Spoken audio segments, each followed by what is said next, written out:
Popeye. Hello there. Welcome back to Doctor Who Retrospective. I'm Scotty. We're on Series 4, Episode 8. Silence in the Library. Yes. This is a very notable two-parter. It is written by Stephen Moffat. It introduces a character that will contribute to the longevity of this series. It will be a character that bypasses Tennant's reign as the Doctor into Matt Smith's reign, and even towards the end of Capaldi's reign. This character becomes so important to the mythos of Doctor Who that it's just... And it's something, isn't it? It's something when you know all about this character and you go back and you watch this and you know all about the character. And it was something, rewatching this with my son, when the reveal of who she is really happens. Oh my God, the look on his face. Priceless. But that's not till Series 6. That's when we get the reveal, I'll tell you that much. Who am I talking about? We'll talk about the character that will be introduced later in this episode. So, Doctor and Donna, it starts out with a little girl talking to her doctor, who is Dr. Moon, played by Colin Salmon, who Arrowverse fans will know as Walter Seal from Arrow, Oliver Queen's stepfather, who, all things considered, didn't really do much in the show. I mean, what did he do? Bang his mom? He just, did the character die or did he leave? I think he ended up leaving. I don't remember. I don't know. It's been a while since I watched through Arrow, and I haven't even done the reviews for the channel yet. Eventually. But yeah, there's pounding on a door. She keeps saying there's someone in the library. And then Doctor and Donna pop in. Oh, hello. How are you? Like they're running from something. And then we do the credits. That's the pre-title sequence. And then we cut to the Doctor and Donna arriving in a library. There's no one there. No people on the planet, nothing. There's something there, though. Shadows. They get a warning. Watch the shadows. Be careful of the shadows. Shadows. There's something else there with them. Something with the shadows. They're very iffy on what's going on. And then some explorers come in. People are arriving in the library. Explorers, who are a group of archaeologists, led by River Song. Professor River Song, played by Alex Kingston. This is the character I was talking about. River Song, a character who makes her first appearance here. She became an enigma wrapped in a question wrapped enigma, whatever you want to call it, as to who she is, what is her connection. We wouldn't see her again until the 11th Doctor's tenure. But she even has the traits that she would go on. Like her introduction, the same way she says hello to the Doctor every time. Hello, sweetie. Every time. And it pains me that I cannot talk about this character because I like to maintain continuity when I go through a show. The series, especially episode by episode, I like to maintain the spoiler aspect. As she would say, spoilers. I'm not going to spoil who she is, where it comes from. You wouldn't understand. Like, my son once asked me, like, who is she? What is it? I'm like, if I told you, you would be so confused. Like, completely. Especially at that point when he doesn't know certain things or certain characters or certain this and that and that and that and this and that. Yeah. You've only just begun when it comes to this character. And yeah, there also is a message that they find that says certain amount of people saved, no survivors. What could that mean? Certain amount of people saved, no survivors. Saved, no survivors. Wonder what that could mean. We don't find it out this part. It's in the next part. But yeah. So I'm gonna point out again. This is a Stephen Moffat episode, and I don't know. he's like the godfather of writing Doctor Who. Well, I want to point out there is a trope here. People making stupid decisions so we can kill them off. Lady Cavanista, whatever her name is. Or Miss Carvanista, whatever her name is. She's not really the one making a stupid decision. She tries to tell someone. So it's shown that nobody respects her. They think she's stupid. Because apparently she couldn't tell the difference between the bathroom and the escape pod twice. Okay, no one's that dumb. I'm sorry, no one's that dumb. No one's that dumb. Why would you do something stupid twice? Who would be dumb to do something that stupid twice? Who would be so dumb, so stupid to do something that stupid twice?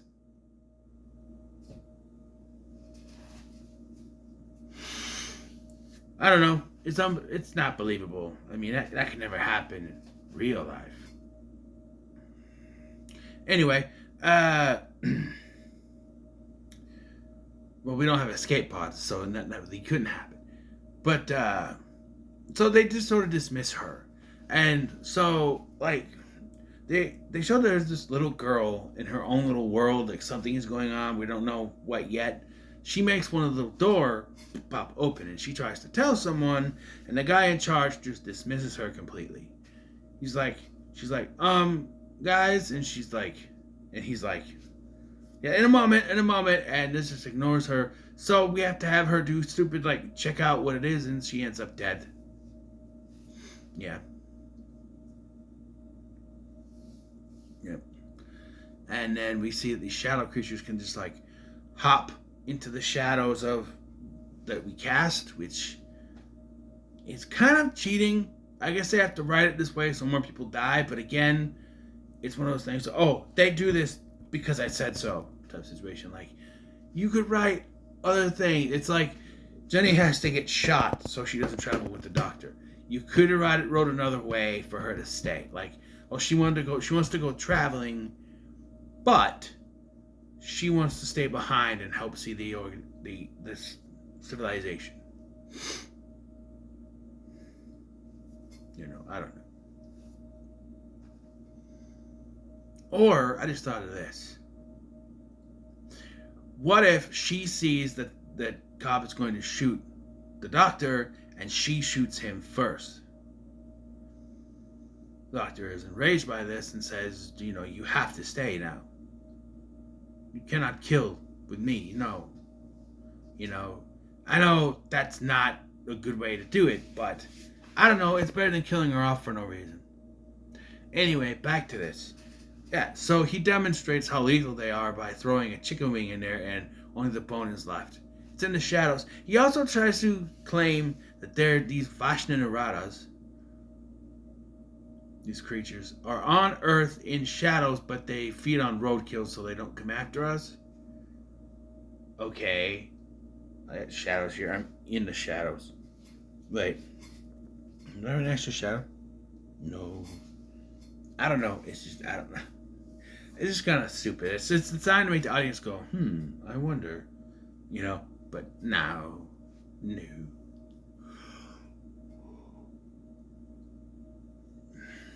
If I'm gonna yawn, try to cover my mouth because you don't want to see the inside of my mouth. My uvula. Anyway.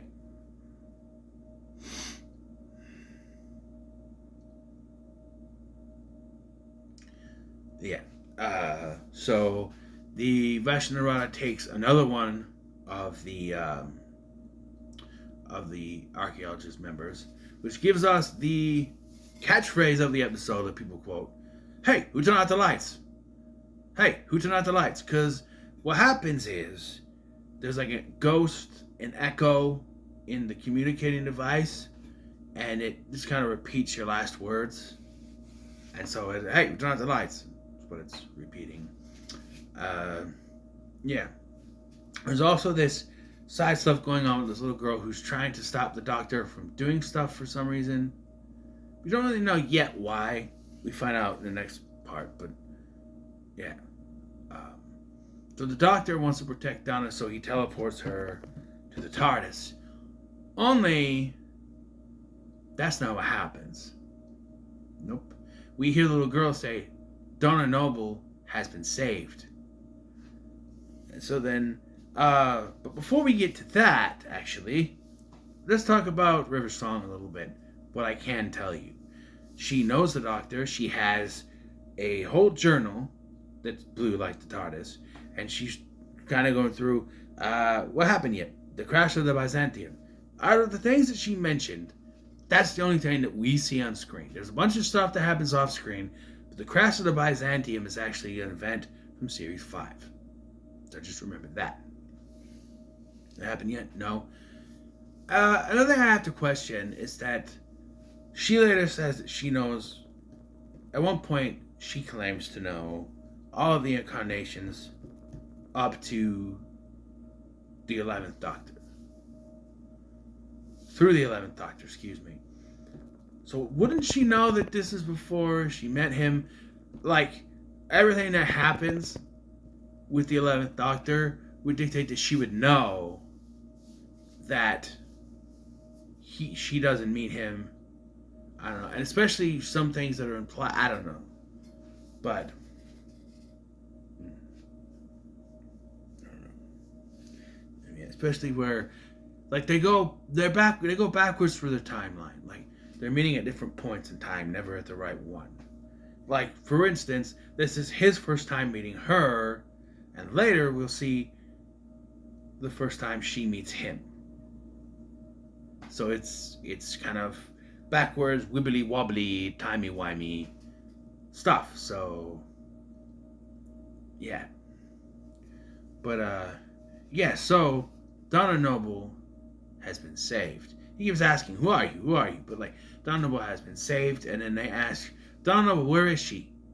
And okay, so earlier in the episode they show that there's human faces on these little pylons that turn around. And they take the form of those that they would be comfortable with, and Donna gets the form of this guy, which is not the guy from later when something happens. It's not, it's a different person. But this one turns around and it's Donna. Donna Noble has been saved. Donna Noble was not in the library. Donna Noble has been saved. And that's for the episode. We also hear the encroaching, hey, we're turning on the lights. So like something's happening. He's down. What happened to Donna? And then this thing is coming after him. So yeah, that's where the episode ends. Nice little 2-part to be continued sort of situation. This episode works. It's the first part of something, but it works. It's building that, and you get that start of the mystery of who is River Song. Something that is never really explained yet. And there's 2 parters. The one dangling cliff note that Stephen Moffat brings back when he takes over as showrunner. You know, and they could have easily explained something with, oh, she is blank, blank, blank. And that could be easy to explain, and then there's so much other stuff that happens. Like, okay, so there's an explanation I can't really go into that you would go, oh, the way this and this and this happens, she's obviously blank blank. That's easy to surmise. And then you go, when Stephen Moffat went, that's easy to figure out. Let's add a bunch of this stuff in there. Make it more complicated. It's not just that she's blank blank, but blankety blank, blank, blank, blank, blank, blank, blank, and blank. Make it more complicated, just throw it in there. But yeah, this is an introduction of one of the big fan favorite characters, including one of my own. I love River Song. I love when she shows up and you get the hello, sweetie. You know, it's great. And it's also great to see, like, the Doctor's just getting so frustrated. Like, who are you? You know, and she can't say anything. Spoilers, that's all she could say. Spoilers. Again, spoilers. So, yeah. So, what are your thoughts on this episode? Let me know in the comments below. Make sure you like, share, and subscribe. Thanks for watching. I'm Sky, and I'll see you in the next one.